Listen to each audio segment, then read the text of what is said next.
Halliday, oitava edição, capítulo 5, problema 57. Um macaco de massa 10 kg sobe em uma árvore por uma corda de massa desprezível que passa por um galho sem atrito e está presa na outra extremidade a uma caixa de 15 kg, inicialmente em repouso no solo. Figura tal. Letra A. Qual é o módulo da menor aceleração que o macaco deve ter para levantar a caixa do solo? Se, após a caixa ter sido erguida, o macaco para de subir e se agarra à corda, quais são? O módulo e a orientação da aceleração do macaco e a tensão na corda. Três questões, né? Você quer saber o módulo da menor aceleração, que é a letra A. Então, a primeira questão é qual o módulo, letra A, qual o módulo da menor aceleração que faz com que o macaco levante a caixa do solo com velocidade constante. E aí já é uma segunda questão que é, imagina se o macaco pare, aí no instante que ele para, qual é o módulo e qual é a orientação da aceleração e a tensão na corda a partir do instante que o macaco para. Então, são quatro itens. Vamos respondê-los. Inicialmente, parece ter um paradoxo, né? Porque você tem um macaco que ele tem massa menor do que o objeto que ele vai erguer. Esse objeto tem uma massa, que é o caixote, tem uma massa de 15 kg e o macaco tem uma massa de 10 kg. Então, a dinâmica, vamos dizer, a explicação de por que é que o macaco consegue erguer aquele bloco é que o macaco ele simplesmente não está apoiado em alguma coisa, está confiando, por exemplo, na própria massa para erguer o caixote. Ele aplica uma força vertical para baixo no fio, utilizando seus pés e as suas mãos, seus membros, e o que acontece é que ele recebe do fio uma força vertical para cima, mas a interação é tal que ao fazer isso, ele sobe o fio no sistema de coordenadas com uma certa aceleração, diferente de zero.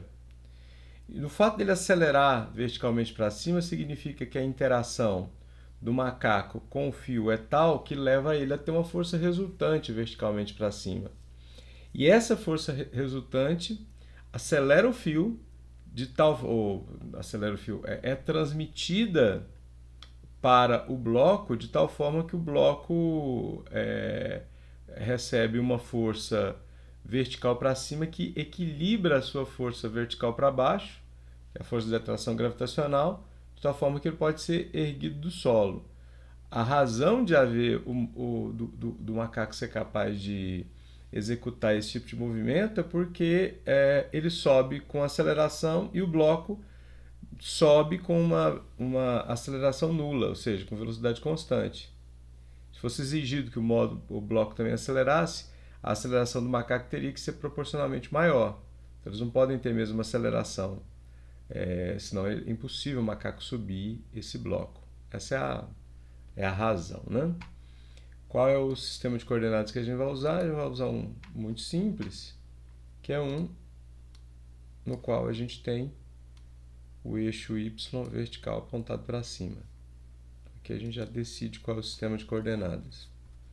Então você tem eixo y, só um segundo, eixo y verticalmente apontado para cima.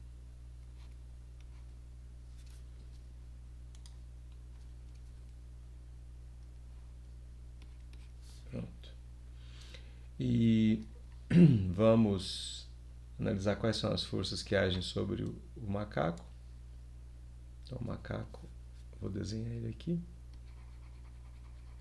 Esse é o macaco, vou dizer que ele tem massa M1. Sobre o macaco, a gente enxerga atuando uma força vertical para baixo, que é a força peso, força de atração gravitacional. Vou fazer ela menorzinha. Isso é a força de atração gravitacional. E para cima, você tem a interação do macaco com a corda, que é transmitido para o macaco pela corda, que é a tensão na corda, que tem de ser maior que a força-peso do macaco. Então, vou chamar isso aqui de tração. E a força de atração gravitacional sobre o macaco eu vou chamar de FG1. E sobre o bloco, a gente tem a seguinte situação. O bloco colocado aqui do lado. E esse é o bloco, a caixa, né, o caixote, que o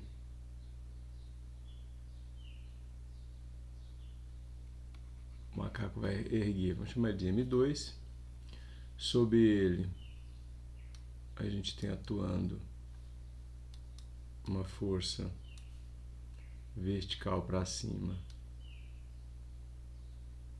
idêntica àquela, porque é a força proveniente do cabo, do fio, né, da corda, e uma vertical para baixo, de mesmo valor,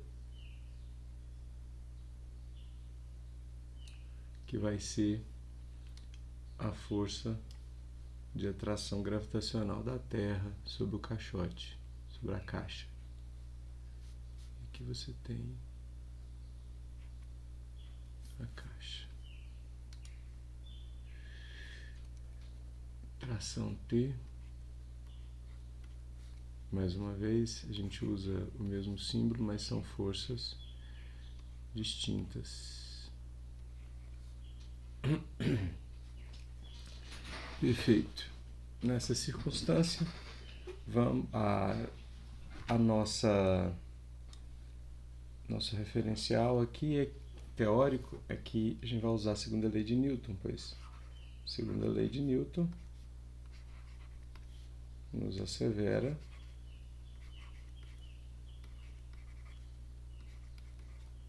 que a força resultante que age sobre um único corpo é igual à massa daquele corpo vezes a aceleração, onde a força resultante é a somatória das forças que agem sobre o corpo. Então, no primeiro caso, a gente tem que a tração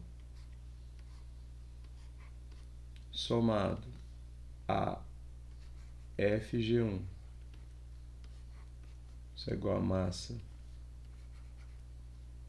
do macaco vezes a aceleração, e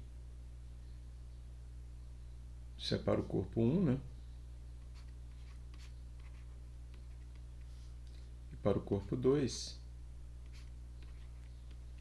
o diagrama de corpo livre nos permite dizer que tração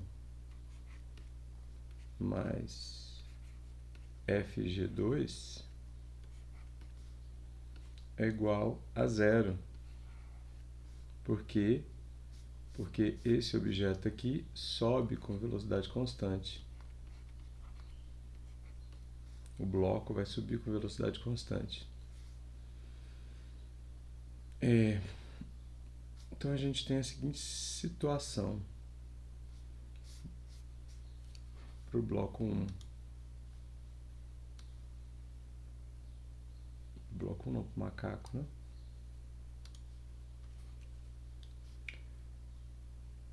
Tração menos a massa do macaco vezes a aceleração é igual a massa do macaco vezes a aceleração, que é a tradução da primeira equação. E a segunda equação nos diz que tração menos a massa do bloco vezes a aceleração de queda livre é igual a zero, que não há aceleração para o bloco.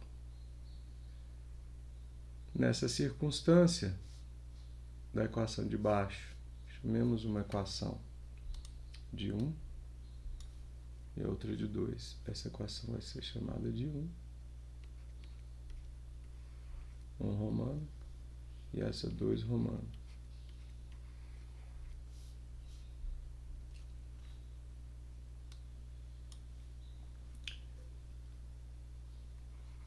De 2 romano, nós vamos retirar que a tração é igual a m2 vezes a aceleração de queda livre. Substituindo na expressão de cima, ou seja, vamos levar essa expressão em 1.